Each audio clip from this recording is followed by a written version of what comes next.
welcome to the latest episode of How to Build an App. I have so far not been doing a great job of mapping out what this series is all about, so I'm going to be fixing that going forwards. This is really kind of the fourth one in this entire series because the immediate previous one was broken into two, and in that one it was really the core of this entire series. It got into the guts of how you actually form together as a team to build an app. I covered the product side and the developer side, and those episodes are kind of required reading before we get into this one. Now, of course, everybody wants their app to be a huge success, so it's obviously going to be tempting to just cut to the chase. Feel free to do that. Work your way through this episode with me, and hopefully there'll be some enticing news for you in this one about how you can actually make your app into a big success. But also, please check out those previous ones. In particular, there's a few tie-in episodes that I did where I talked a lot about some of those key indicators of success, and it might not necessarily mean money. You might have a startup that you're building and it's got maybe a social mission, or you're trying to achieve something else, some sort of public sector outcome. Maybe you're building this as part of an enterprise play. But whatever that means for your app, you'll need to be focusing on those aspects of your app that are success indicators. I talked about, for startups in a previous tie-in, how to build what I call the app startup canvas. It's based on the Lean Business Canvas. That is a single sheet that gives you a view of what your unique value proposition is, what your secret sauce is. It balances off your costs, especially the ones that increase with growth. When you get growth in revenue, you also get growth in costs. So have a look at those previous ones, please, if you get a chance. Also, particularly a tie-in episode that I did recently about how app development is not a straight line. So, all of that notwithstanding, let's jump in and see how we can make your app money. No surprises here if you've seen the previous episodes. Start with your customers. There's a framework called Jobs to be Done, which I am a huge fan of. Please resist the temptation to collapse this down to its acronym. The idea of it is that customers are trying to achieve some particular outcome. They want a particular thing, and that is what is going to cause them to engage with your app. Personas, another useful tool. Your UX designer will be able to talk to you all about what personas are. But it's basically the idea that your customer is a particular person. You know, we even give them a name. So we might say Alice has a particular goal. Alice wants to find a recipe in order to eat more healthy. So let's say you have an app where your play is that you're going to make collaboratively recipes available online. What a great idea. Folks love publishing their favorite recipes. Maybe folks could do reviews. Now, your app might not be particularly about finding healthy options. However, if there's a search in there, Alice can get her job done, that outcome that she has. So she comes to your app with a task, and that task is to find that particular recipe that's going to give those options, and maybe your app then has the possibility to go and order that food through some kind of set of online providers and you clip the ticket and you get that revenue. So the key to it is your customer has a job that they're trying to do to produce an outcome for them. They are a particular kind of person. They have their own particular needs. So it needs to be all about them. When they jump into your app, they don't want to see a bunch of stuff about what your app thinks, is necessarily, some big collection of features. You've got all these fancy ideas about artificial intelligence. You've got some cool new thing about whatever kind of diet it is. Think about what your customers are coming to your app to try to achieve. Now, within that jobs to be done framework, we've got this concept of a task. So in order for someone to come into your app, they need to have a trust that they're going to be able to achieve what they want to get as far as a goal by completing tasks that are potentially defined by your app. Now, a task is not a job to be done, right? In your app, the task might be searching for and locating a recipe, but that's not Alice's job. Her job is to find that healthy food option.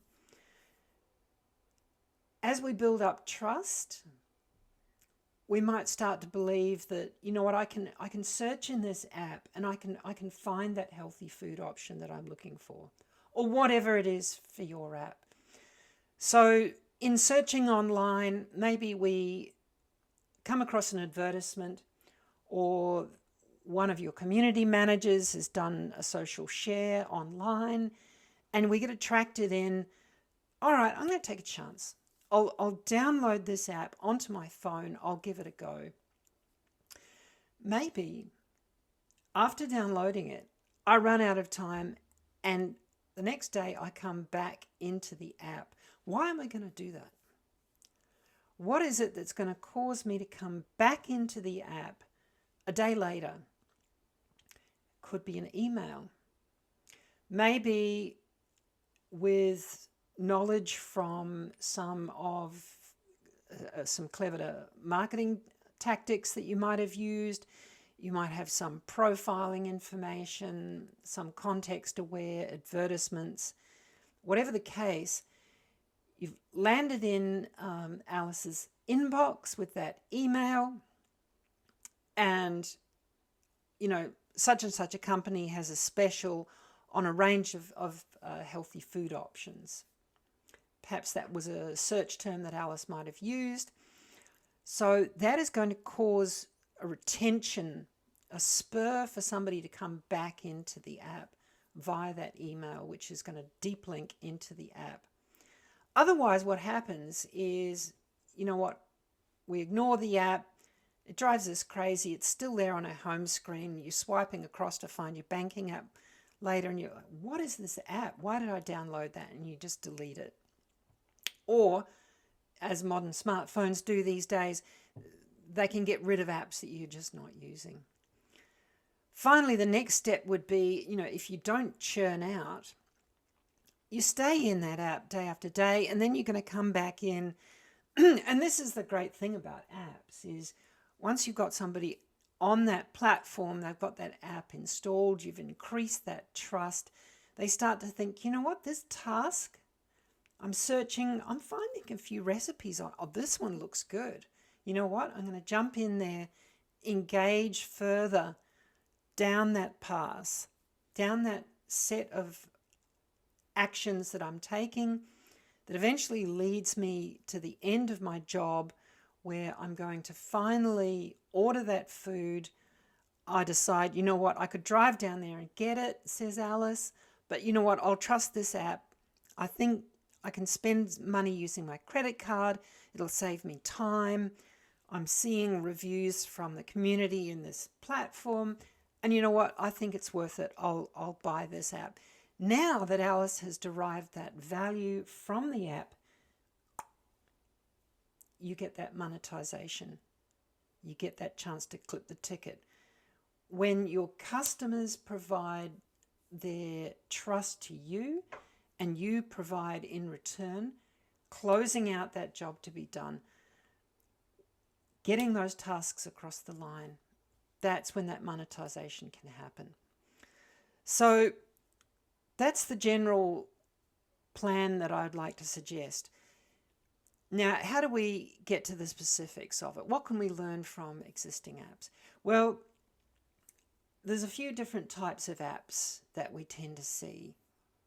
The classic apps that came along, back in going on from, say, 2010, when I first started building apps for folks, those were the classic App Store type apps, or you'd download them on Google Play, where the actual app itself provided the value. The thing that I wanted as a customer, I wasn't necessarily trying to get healthy food. Maybe what I was doing was I had a photograph of some food and I wanted to share that online with my friends. Hey, there was Instagram. And also social media plays, sharing via messaging apps. Back in the day it was called Twitter, now it's called X. But these kind of apps, how they work in particular is that they are going to provide folks with the value that they can share some kind of interaction online. In the case of Twitter, it's kind of that broadcast, that public square, that forum. That role is now being taken by apps like Substack and Blue Sky and maybe even Threads.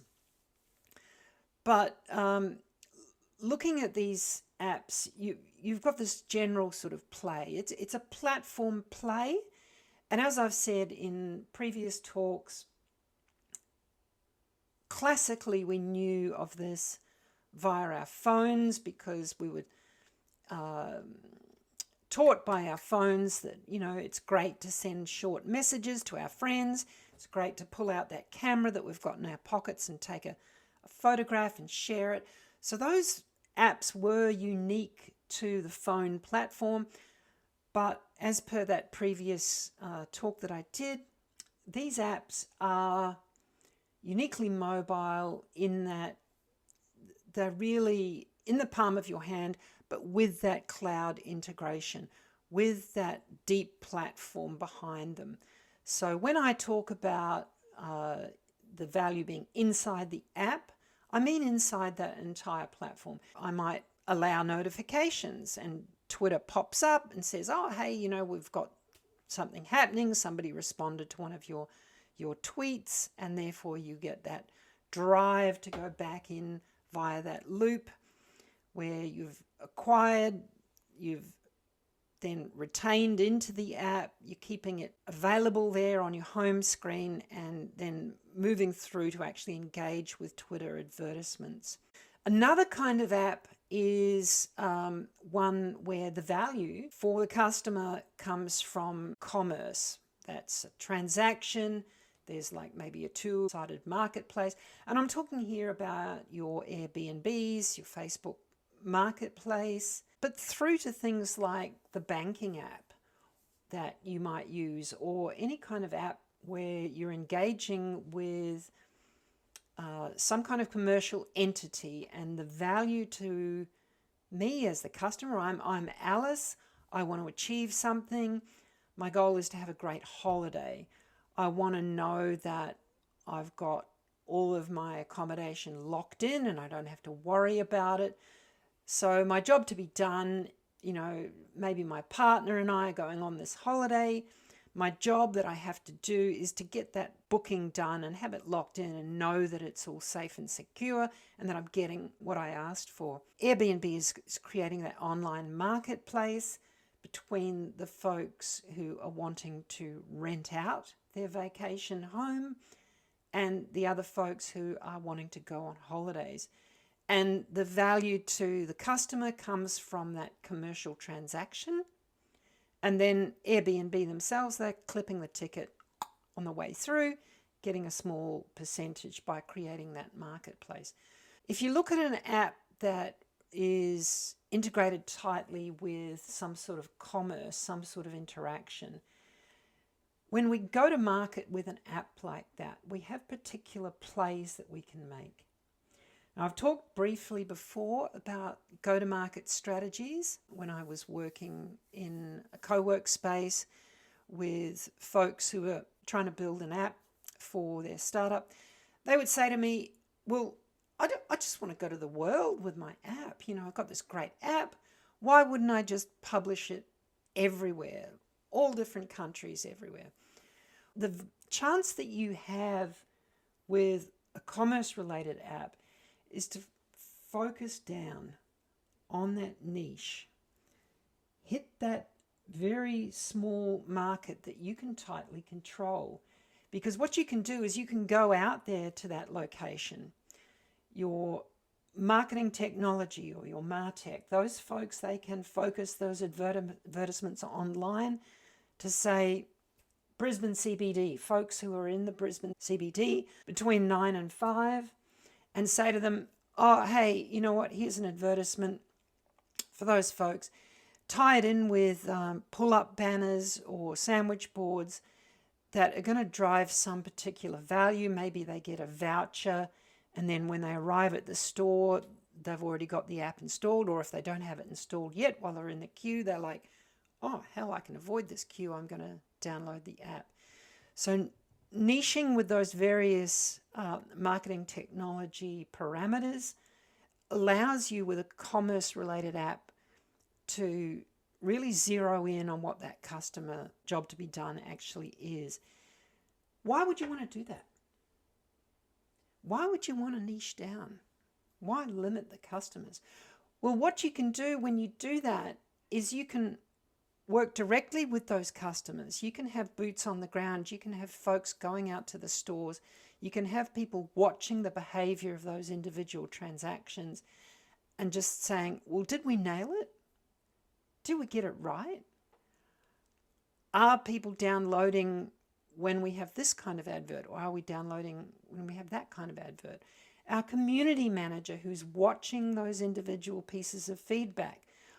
Maybe people are sharing via our campaign and telling us online on channels outside our app that potentially they've been acquired. Maybe there was an Instagram share, or maybe an influencer or a key opinion leader got folks to actually download that app, and then they gave them feedback. Oh, you know what, I downloaded, it didn't work. They didn't have the options I wanted. You can get that information back. Another type of commerce app, here I am very impressed actually by the Australia Post app. It's very responsive, very clean interface, easy to use. What they've done with this particular app is put a very specific job to be done in front of customers and made it super simple for them to engage with it. The Parcel Tracker app is a really good example of how a commercial entity can engage directly with their customers by nailing the job to be done that those customers are interested in. They've looked at what their major pain points are. They've looked at what people are going to their folks on the ground, the people behind the counter. What is it that's causing a lot of cost to be incurred by the on-the-ground operators, the support personnel? And they introduce this app, and then they say, you know what, folks, let's make it easy for you in the palm of your hand to answer those questions, to know what's happening. So it's very insightful use. And obviously here too, we can benefit from what a mobile app can do for us. You can see that little direction indicator at the top there. This app is using the geolocation of the person who's operating this app. And they're being able to complete that app transaction. They're getting their jobs done. And that means more money for Australia Post when people stick with their commercial proposition, which is, delivering packages for money, and they stay on the platform due to that enabler. So the lesson from this is when you're building your app, you want to identify the top 3 tasks that customers are going to be doing inside your app. What I used to see a lot of was folks they'd have a big website with all kinds of stuff on it. An example might be some folks who had a website for a bunch of different childcare related services, one of which was identifying a nanny who was going to be able to come and look after their kids, but there was a bunch of other different things like buying different reviewed items for children and all the rest of it. Now, in the case of Australia Post, they didn't try to offer all of their services in the app. They just picked one. They named the app after that job to be done so that it had high identifiability. When I had customers come to me and say, oh, look, we're going to put this in here. We've got all these fantastic features planned. Bad idea. You're going to dilute that job's to be done. You're going to confuse your customers who are going to come to your app and say, I don't know what this app does. Like, I just want to hire a nanny, and there's all this confusing stuff in there. Too much of a problem. I'll just go use Facebook like I've always done in the past. Now, if you named that app Nanny Finder or whatever, right? Even though you have all these other value propositions, you're a whole entire ecosystem that doesn't just do that. You do all these other things as well. Why confuse the customers by putting that into your app? Your app can be a small niche of all your value. Look at the thing that most of your customers are coming to your website to do. Pick that task that can most benefit from being an app and absolutely nail the UX for it. Boil it down, simplify it, tokenize it. Look at the things that most represent that sequence of tasks that folks are going to have to engage in order to achieve the outcome that they want. Now, as app development progresses, we've got that flywheel that I've talked about in previous things. We've got those sequential updates. You start putting more options into your app so that folks can, save some of their preferences or whatever it happens to be. You need to have your product owner going back, organizing folks to get around a table and just check that task sequence still works. Let's say you ship it, big fanfare in May. By November, something goes wrong. Latest update gets shipped. Suddenly that core sequence of tasks, it's just not working.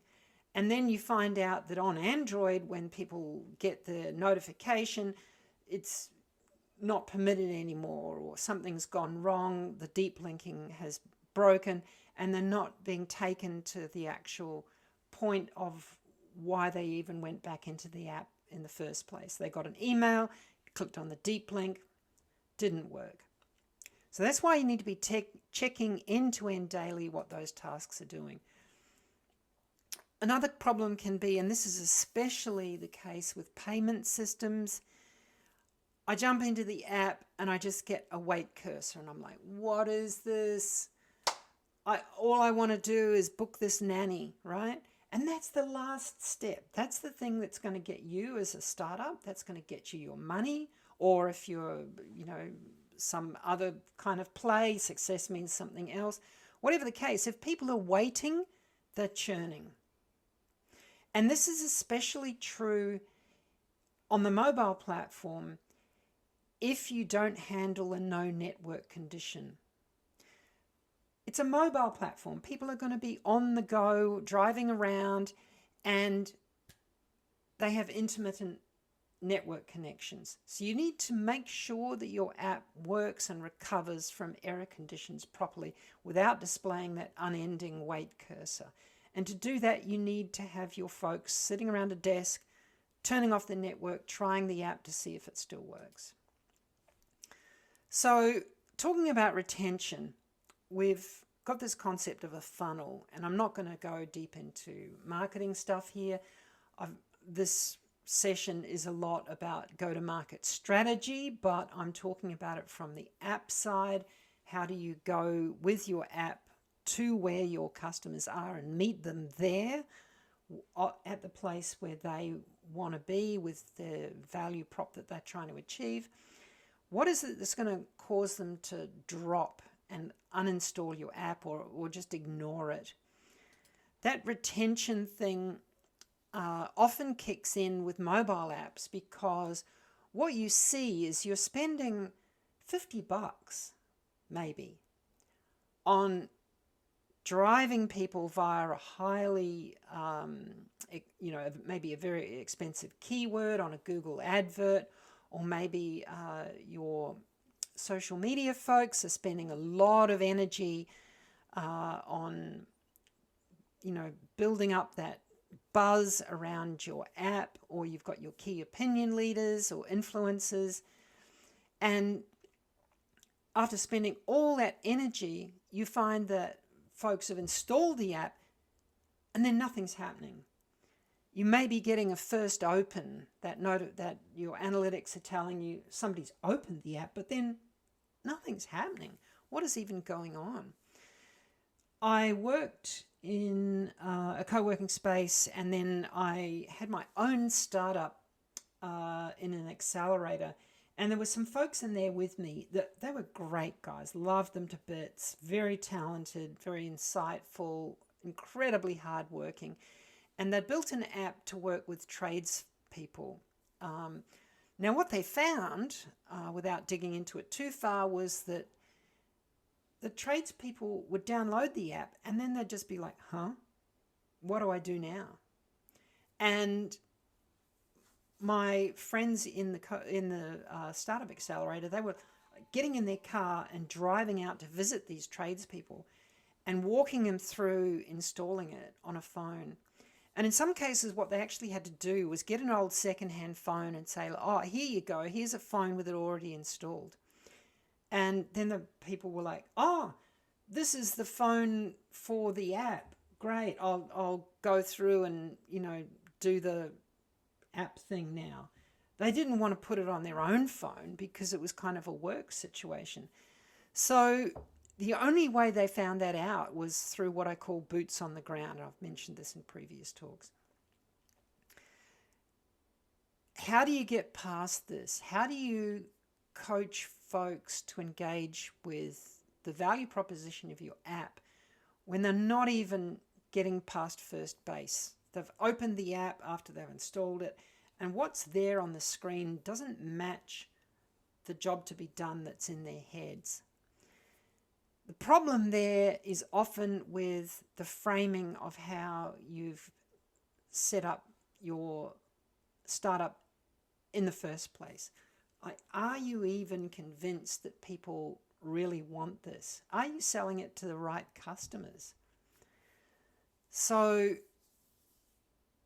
I don't want to second guess my friends that were in the startup space, but maybe the people who had the need were really the customers of the tradespeople. Maybe they could have been the ones to say to the tradespeople, hey, I want you to use this app. And, if you do, I will pay more, something like that. Or maybe the trick was to have some kind of influencer who could be online, or your community support person who could be doing Zoom calls and saying, hey, click this link to set up a time with me, and we can go through the first time that you use the app, something like that. But this cost was huge, and obviously it's not sustainable. Even Uber, the Uber app, what I saw when I was in the co-working space here in Brisbane, when it rolled out here, it actually rolled out initially starting from this co-work space. Uber had a huge box of broken iPhones and their staff on the ground. The Uber drivers were coming in the door and they'd say, oh, look, I've smashed my iPhone that's got Uber on it. The guys would pull out an iPhone that'd been fixed from the box and hand it to them, and then off they would go. So they literally had to put the phone in their hands. So You might think that the Uber drivers had to install the Uber app on their own phone. Now they probably do that. But back then, when they were trying to get that initial cut through, that initial traction, when no one was using the app, no one really understood it, they had to really drive that by getting folks in the time zone working directly with them.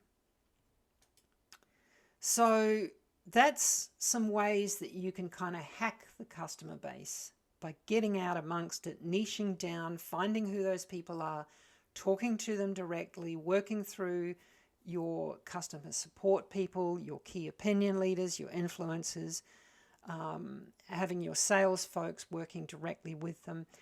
But whatever it is, kind of just resisting this idea that you can just sit back and people will download it and you'll make a fortune. That go-to-market strategy has to be about you actually hacking into your customers' thought process and understanding that job's to be done, finding out how you can link into that process. Another way that you can do it that works extremely well is the soft launch. Now, when the App Store was young, back in the day, 2010, a new app would land in there, it would be fresh and everybody would notice it straight away. Now, there's thousands of apps that are constantly being installed, so you never really will get any recognition. Like, you can get App Store reviews, you can get folks who work for Apple in a particular location, like say Australia, and you can apply for a review. But in general, you're going to sink without a trace. But that can work for you because you use it for a soft launch. You push out your app, it's there, people can download it, but nobody will. So what you do is you promote it in a particular area, and then that is going to give you the ability to start using your analytics and finding out what it is that your people actually want. You can try A/B testing. You can look for feedback inside the store itself. All right, so what have I covered? Let's look at it all. Back in the day, we had our classic apps, and those were the ones that made money on the actual app platform itself. Does anybody remember having those torch apps where you would have to download a specific app just to use the torch on your phone? Of course, they went away when the phone manufacturers themselves put a way to activate the torch. But these are apps that are on the platform, and they even extend to apps that have that deep platform, like our social apps these days. Duolingo is a fantastic app. They absolutely nail this. Their UX design and advertising that they have inside of Duolingo, their subscription model, in-app purchases, is absolutely brilliant. If you want a good illustration of how a classic app where the value is inside the app itself, I encourage you to check out Duolingo. Then we've got our premium apps. A great example here is the app Procreate, which is a drawing app. You use your Apple Pencil. It's something like $20 or $30, something like that. But beautifully made, high quality apps with an awesome user experience can still be bought for an upfront cost that people will pay. So that's a couple of different models there for apps that have the value inside them. Then we've got our other apps where the app is related to commerce that's happening outside of the app itself. We've got the platform type apps where we've created a two-sided marketplace. And then we've also got apps that are going to facilitate business transactions, like our store apps, for example, which can save our favorites. We can have our loyalty schemes in there. We can have our logins to make purchases through the app. Remember our classic app economics. That's our acquisition cost. Let's say it's $50 to get somebody on the app. Then we've got the lifetime value. How long are they in the app? How long do you retain them? Then we've got that activation where they finally get monetized. And we've got some different models for that. We can get a big spreadsheet together and analyze all that stuff. Or it could be that we can get that increasing trust happening as people move through various phases of establishing that your app will actually deliver for them. And for the win, if you take nothing else away from this, look at completing tasks. The way to make money with your app is task completion.